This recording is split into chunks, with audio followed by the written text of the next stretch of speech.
What's up, y'all?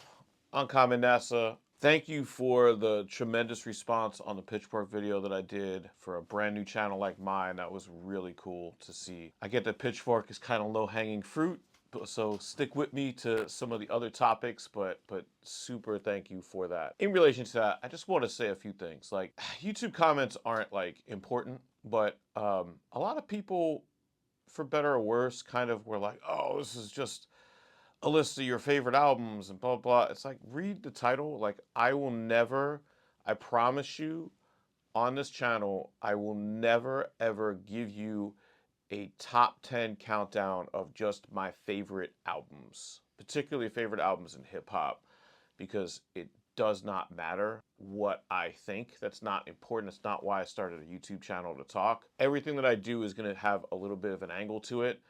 And my angle there was to only name albums from artists that were not on their list at all, because that was my first impression when I saw the list: is where is Cypress Hill, and where is LL Cool J, and where is Souls of Mischief, and where is Boot Camp, and blah, blah, blah. I say that to make clear what's going to happen in this video. I got like 10,000 views in like 2.5 weeks, so very awesome, very cool. So I'm here to do a follow-up on the Pitchfork list. In fairness to Pitchfork, it's a lot easier to make a list of what's not there than what is.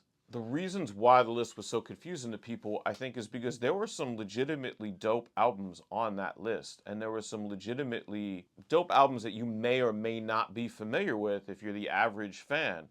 So it showed a certain level of knowledge that defied some of the other editorial choices. So today's list is going to be a make good, right? It's going to be some props for Pitchfork.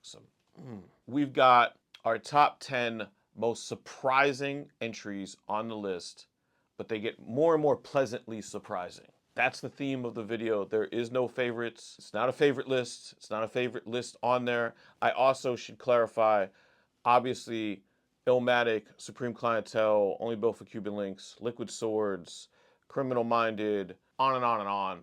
Those are bona fide classics. Everyone knows that those are classics. So I'm not going to mention them on a top 10 surprising list, because if they weren't on that list, that would be more surprising. They would have been in the last video. Again, not in order of preference, in order of most surprise. Number 10, Strictly Business by EPMD.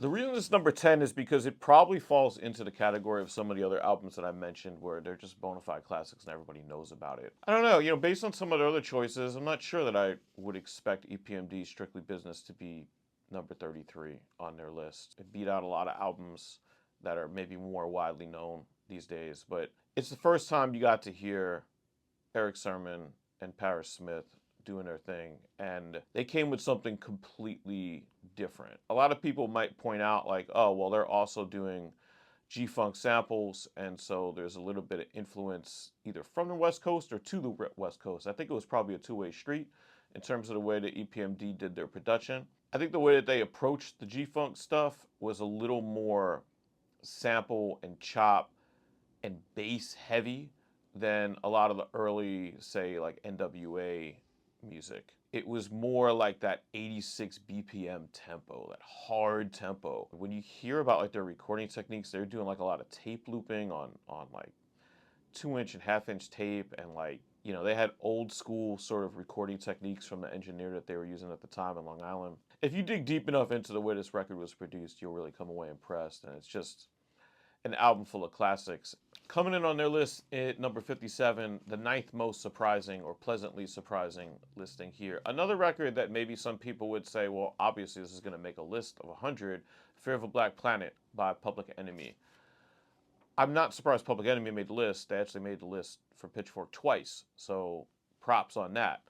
I grew up listening to Fear of a Black Planet basically every day. It was one of the 2 first CDs I ever owned and purchased with my own money. It was Fear of a Black Planet and Sex Packets from Digital Underground, which is another album that probably should have made the list, but that's a whole nother thing.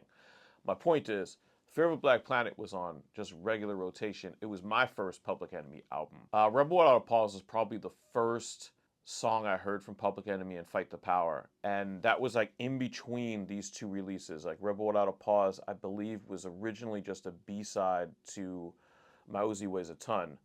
And And that was the tail end of It Takes a Nation of Millions. And then Fight the Power came out on the Do the Right Thing soundtrack and then landed on this album afterwards. Fear of a Black Planet, from a production standpoint, is so over the top with what it's doing. It's so layered, and it's apex Bomb Squad.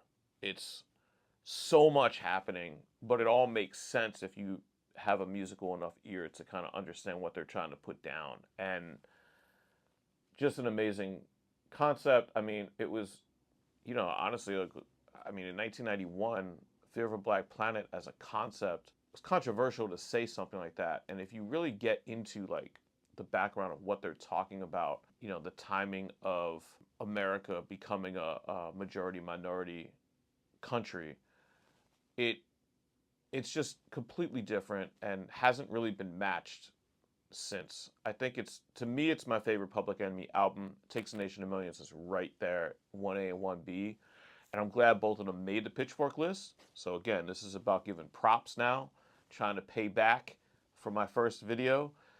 But yeah, I love it. I was a little bit surprised it made the list because I don't see it make a lot of lists, actually. All right, number 8. Again, we're talking about the Pitchfork list, not a list in general. Is it surprising it was on the Pitchfork list? And for that, we're talking about Operation Doomsday from MF Doom, which landed at number 17 on their list, so super high. Operation Doomsday, to me, I tell people this all the time, because I was fortunate enough to come up in New York in the indie era and going to Fat Beats and listening to Stretch and Bob and being an uber Fondle 'em Records fan nerd when I was a kid or a teenager, MF Doom's Operation Doomsday to me has always sounded, it's been more like a compilation to me. Like, because all of those songs that are on there were singles, almost all of them that are on Operation Doomsday were White Jacket vinyl singles from Fondle 'em. And then this collected them all into one piece with a few new songs. I think there was even a couple songs that had new versions of them on this for this record, and it had a cover, and it was the first album that Fondle 'em Records put out. And of course, it got later picked up by Rhymesayers and repressed into sort of like the version that's commercially available today. And I'm just surprised. I'm pleasantly surprised that Pitchfork recognized the earliest release, the release that has the most connections to that New York indie scene before everything that was happening here in that Fat Beat, Stretch Armstrong, and Bobbito kind of circle of hip hop went national and did what it did in the later 90s and the early 2000s. And so I definitely give respect for Doom being included and for Operation Doomsday in particular being included. Number 7 at 91, Cannibal Ox, The Cold Vein. Let's be real. I looked at the list. I saw Cold Vein at number 91. And what did I think? I thought, I wonder how many times something I've worked on is on this list. I didn't think about it before I saw that. But I thought about it like, oh man, I'd be really amped if like a couple other records I worked on made the list, obviously for those artists. And, it's kind of cool to touch, what people are defining as like a historical list. And I kept going all the way down, and there were no other things that I worked on. There were other artists I've worked with, many artists I've worked with, but not actual albums I worked on. So I don't put it on the list just because I worked on it, but I do want to mention it and mention that I did work on it because, why not? It was an apex for the indie scene I was just talking about with Doom's Operation Doomsday.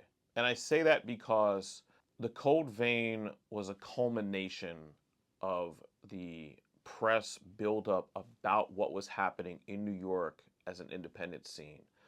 Fun Crusher, Operation Doomsday, Fondle 'em, Raucous, all of these different things were kind of escalating. And by the time Cold Vein came out, that was the record that was just poised to get completely over because of all the stepping stones that had happened before it within the New York scene.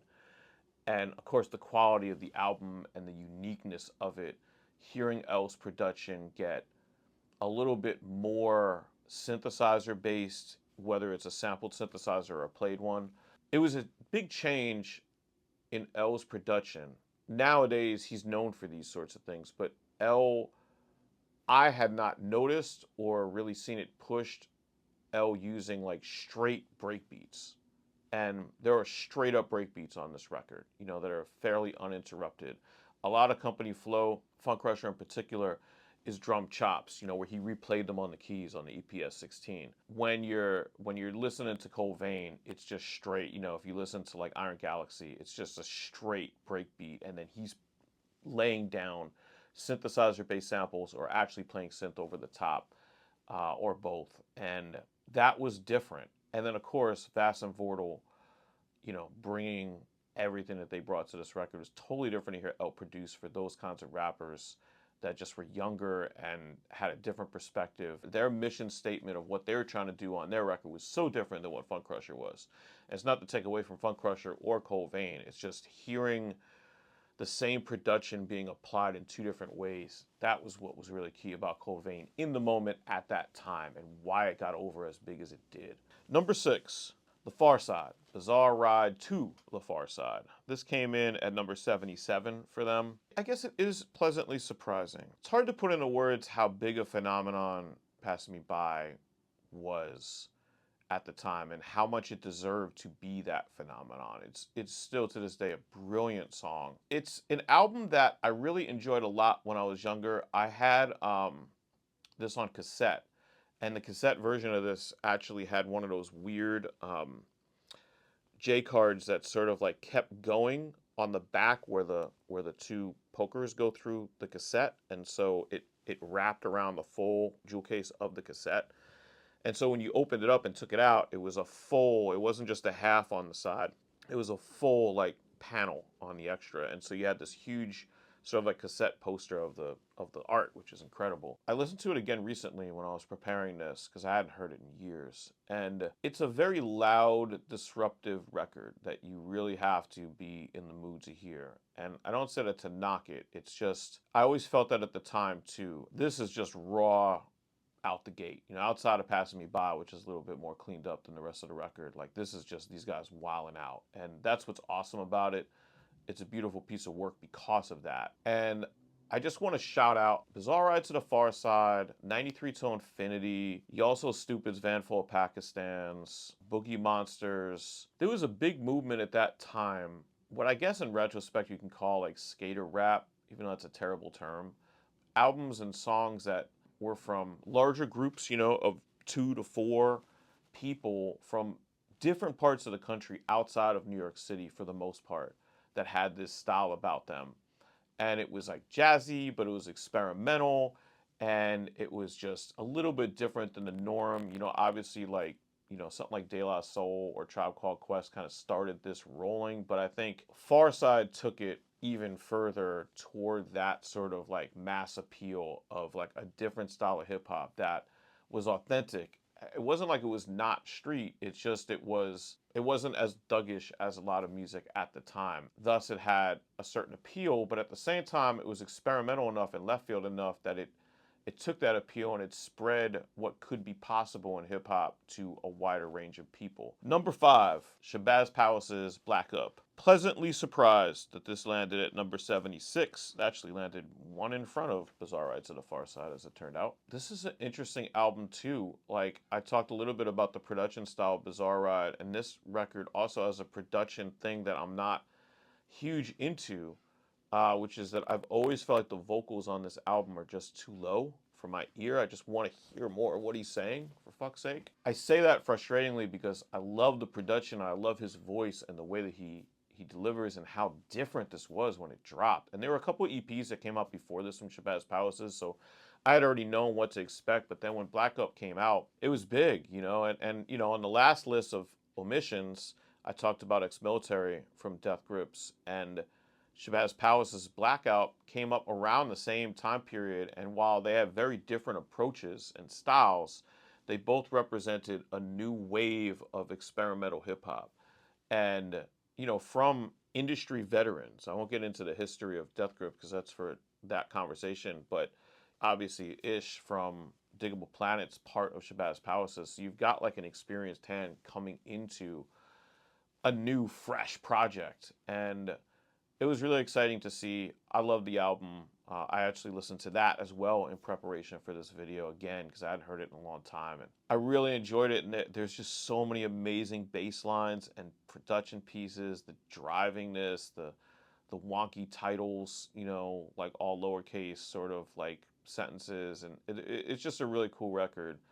And I'm glad that it was included on this list. Number 4, at number 31 on their list, Descendants of Cain by Ka. I'm pleasantly surprised that Ka made the list. I think it's subjective for me to say I'm more surprised that Descendants of Cain made the list, but all of his albums are great. They're all legendary. So I guess you can kind of pick and choose what you want to put on there. I mean, I would have taken Grief Pedigree or Days of Yenlo, or, you know, those are sort of some staples.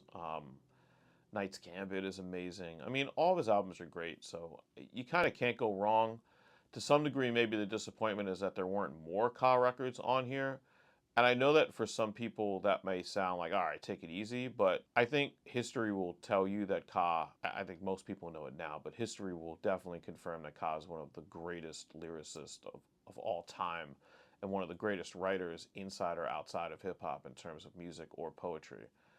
And so when you're putting together a top 100, you got to put Ka on that legendary level. Pleasantly surprised that he went this high and very happy that he did. Could always go higher, honestly. Could always have more albums or different choices. But Descendants of Cain, out of nowhere, we'll take it. Number 3, Aesop Rock, Labor Days. This is an Aesop record I did not work on. So that's one thing that's surprising. I'm just kidding. I personally do prefer Bazooka Tooth to this record. And my favorite Aesop record is actually Impossible Kid, which was long after I hadn't been working with him for a long time. So no bias there. That's a great album. And Bazooka Tooth was amazing to work on, and just, you know, the artwork on Bazooka Tooth is amazing. And just, and I mention artwork a lot when I'm talking about these albums because artwork is such an important part of albums. And I think we've lost that today. People just keep putting out albums with just a random blurry photo with no text, and I just hate it. I can't tell you how much I hate it. I despise it. In fact, let's talk about cover art with Labor Days. In fact, Labor Days cover art, also incredible. I remember when it came in, you know, from the office when they were putting the art together. I was working at L's, and amazing, you know, immediately hypnotizing, you know, and just different, you know, the brush strokes like representing the arms and, you know, of the crowd. And we've got to make sure that we understand that cover art is equally as important as the music itself in this culture, in music, in hip hop in general. Because what would you think of Labor Days if it didn't have that cover? Of course, you'd still like the music because you like the music, but would you think of it the same way? You know, those cool blue tones are important for when you're listening to this album. I'll get off my soapbox in terms of artwork. Talk about Labor Days. I remember hearing the album for the first time in probably in L's studio, and I wasn't super familiar with Aesop Rock. I'd heard the name because I think he did one of the shows at Wetlands. This guy BB Yannick was promoting a lot of shows with like a lot of people on the card. That's where I had heard of Aesop Rock for the first time. He performed at one of those shows and he was dope. And then when I had not heard the first 2 EPs before, wasn't familiar. I think I might have heard him on one of Percy P's tapes. And then this album came along and I had met him through working at Jux. I just want to say about Labor Days and about Aesop in general at the time, like nobody sounded like Aesop. And to some degree these days, nobody sounds like Aesop either. I mean, people will compare any random wordy person to Aesop, but that's not fair to what Aesop does. He is more than just a wordsmith. He has his flow patterns down. He's consistent in the way that he delivers on any variety of beat. It's just he has that pace where you know it's him. It's not just his voice, it's the way that he's delivering that you know it's him. It was just different. We didn't know. I guess I'll speak for myself. I felt like that this was the vibe. But when Labor Days came in, I don't know how much it was automatically known that this was going to blow up the way it did. I think as a label, the label Jux was passionate about his music, was a fan of his music, was a fan of him personally, and wanted to put it out because it was something different. And that was the goal of Def Jux, particularly in the early days, was to promote different but yet appealing music. And that's, sort of like a mantra I've carried on in the rest of my career for running my label. But it wasn't just an automatic that this was going to be, immensely popular because it was so different. It was pleasantly surprising at the time when it did do well and did lead to success for him, and then fed into what Bazooka Tooth became, which I think was an album that leveled him up even further down the line. And it's just cool to see Pitchfork recognize Labor Days as the step in Aesop's career that it was, and to recognize it the way that they did. Again, that shows a depth of knowledge about this culture that is just for some reason like completely at odds with other elements of the list. But it is what it is. All right, now we're getting down to the nitty gritty. Number 2 on the list, Houdini's Escape. This was incredibly pleasantly surprising, landing at number 66, which is a high ranking for such an older, early hip hop record. If you are interested in synthesizers, in synth nerdiness, if you watch channels about 80s and 70s synths on the internet, on YouTube, I should say, the way I do, if you are into pioneering hip hop, the early stuff, the pre and the pre-Run DMC era and sort of like the parallel Run DMC times, 84, 85, maybe the pre-Eric B. and Rakim era, if you want to say that's the pioneer days of hip hop. This is a staple album. It's one of the first that I know of full-length hip hop albums that were released commercially. Plenty of 12 inches, of course, plenty of compilations, but artist-based albums, one of the first. Larry Smith produced this. I saw a video on Larry Smith recently. I will link it in the comments below. I'll look it up again. But somebody put together a really cool video talking about Larry Smith's career, and there was a quote in his video from Larry Smith about why he stopped producing hip-hop. And I'm paraphrasing. His video will have the exact quote. He basically was like, I'm just not into sampling. He's like, I respect it. I think he even name-checked Bomb Squad as being innovative. But he was like, it doesn't interest me in the studio. I like to play my own stuff. And it made me really start to think, especially after hearing Escape, from if you listen to Escape now, you'll see what I mean by this. But this album is a great example of man, where would hip hop have gone had sampling not become the dominant way to produce in hip hop? I think as a very proud sample-based producer and fan of sample-based production, I enjoy samples. I think they added a depth to hip-hop and a longevity to hip-hop that I don't know if it would have been able to be achieved without it. That being said, if Larry Smith was the producer of all of this non-sample-based hip-hop, imagine where Larry Smith would have been by the early 90s, in terms of how he would have evolved as a hip-hop producer. Would have been incredible. The problem with a non-sample based culture in hip-hop would have been you needed a lot more Larry Smiths, and I don't know if there are a lot more Larry Smiths out there to do what he was doing. And again, if you're a synth nerd, if you know the difference between a Juno and a Moog just on ear, I mean, this is the album for you. If you haven't heard Escape from Houdini, first of all, Freaks Come Out at Night, Friends, Big Mouth, 5 Minutes of Funk. The theme song to Video Music Box was taken from a Houdini song from Larry Smith production. The amount of hit records and just heavy synth and just beautiful production. This is just an amazing album, and the rhyme flows on here are also exceptional for the time and really hold up now. This certainly feels like the 80s, right? It's a very 80s album. You will know you're in the early to mid 80s as soon as you put this on, but I don't think that it sounds detrimentally old school in any way at all. And I think if you hear it that way, you might want to go back and listen to some more pioneer era or early era hip hop and get acclimated with that sound, because that sound is timeless as much as anything from the 90s or the 2000s. Number 1, this album, when I saw it listed, actually made me ajar. I was like, wow.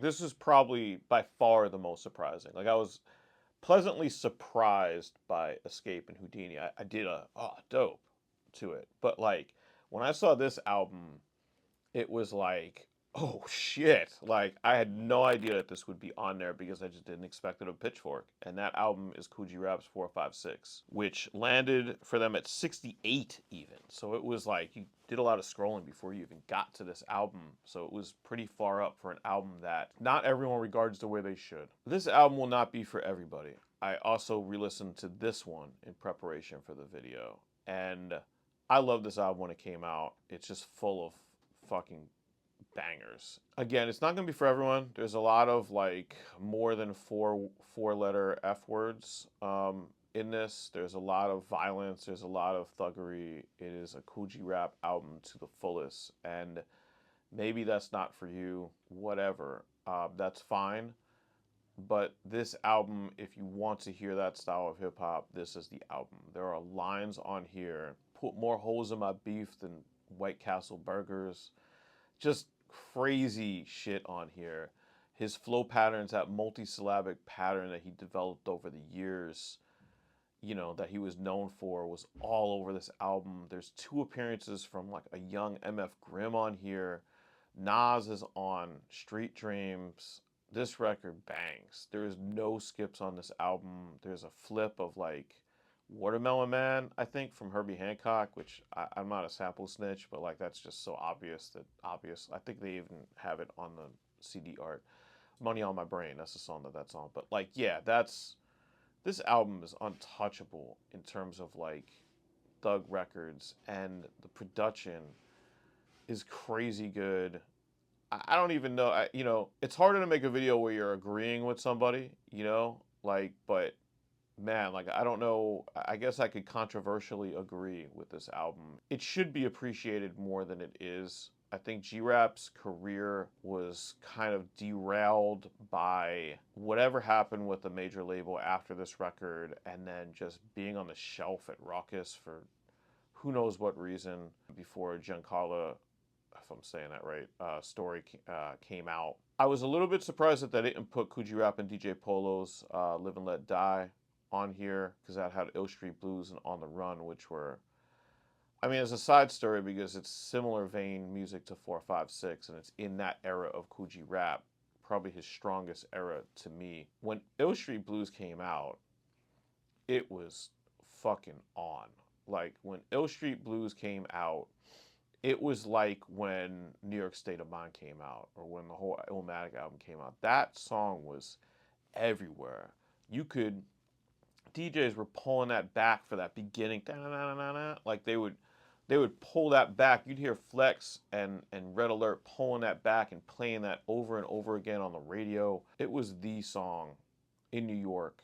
And I think the important thing about Ill Street Blues, and again, I know it's not on this album, but it's in a similar, without Ill Street Blues, I don't think he gets to 456 and what's on this album.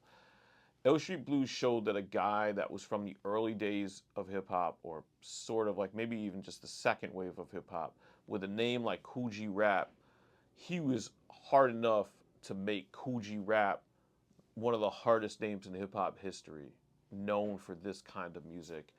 And that song, the way it was produced and the way he kicked, he had this new, like that multi-syllabic on steroids sort of flow that he didn't have in his earlier stuff. And it put Coogee Rap into the modern era instantly. This album followed up on that. And 456 didn't get the love it should have. I think it was on Columbia, if I'm not mistaken. You know, Street Dreams definitely was played heavily on the radio, and had a video that played nationally. It's a Shame was also another single that was pushed pretty hard, for good reason as well. This album is a foundational record. Like, you don't get to Marsburg without 456. You know, you don't get to even, like, you know, there's some influence for Doom on 456. You know, there's that sort of flow doesn't exist without Coogee Rap. I tell people all the time, like, Coogee Rap is the godfather of New York hip hop. Not independent, not underground, of New York style rap music. Coogee Rap is the foundation. And I think he proved that more and solidified it more on 456 than any of his other work. Yeah, you don't get a lot of like what New York is known for these days without 456. Parting remarks are going to come right after this word from our sponsor. Today's video, jokingly, tongue-in-cheek, but kinda sorta sponsored by Uncommon Records, my record label. Go over to Uncommon Records NYC on YouTube to check out music that's coming out there. UncommonNASA.com, UncommonRecords.bandcamp.com. Our current release from June Classic, Music to My Eyes. Rest in peace to June Classic. Obviously, a very unforeseen and tragic situation surrounding the release of this album. But at the same time, I know that June would want me to promote this record as if he was here. I feel like, and I know he would believe this part, but like this album was great and represents him and was classic before he passed away. I want it to feel, at least to the listener, as if he is still here with us. This is not a posthumous record. He heard this record, mixed, finished, was a big part of the artwork coming together. We shot a video a few weeks before he passed. He saw the video, loved the video. All of that makes me feel really good. I just want to promote this record in and of itself as a beautiful CD with great music on it. I produced it. It's got Guillotine Crowns, which is me and Short Fuse. It's got Past Tense. It's got Furious P from Last Sons. We're almost about to sell out of the first edition of the CDs. We'll have more. So hopefully you guys had a lot of fun with this video. My last video was pretty heavy-handed on Pitchfork, I think for good reason, for certain records in particular. I wanted to bring back a couple of records that they got right. And not just that they got right, because they got plenty of records right. Let's just make that clear, like the Infamous and Illmatic and all those records are pretty undeniable. They represented a wide array of music from across the country and from different generations, and that's extremely hard to do. Give them some props for some of these more surprising ones that made the list. They didn't try to just make the most conventional list ever. They tried to do something different. In some ways, they succeeded at doing something different. They got a lot of clicks, but more importantly, they did bring light to at least these 10 albums, and probably somebody else could make another 10 surprising albums, and what have you. And Infamous is probably the first time I've seen Infamous, which is a great album, as a #1 album of all time. So they did some pioneering things in terms of like list and evaluation. Problem is when you do that, you're gonna have some misses, and that's what the last video was for. This video is to point out some of the pleasant surprises. And again, thank you for the support. Subscribe, like, share. Those things help. Peace.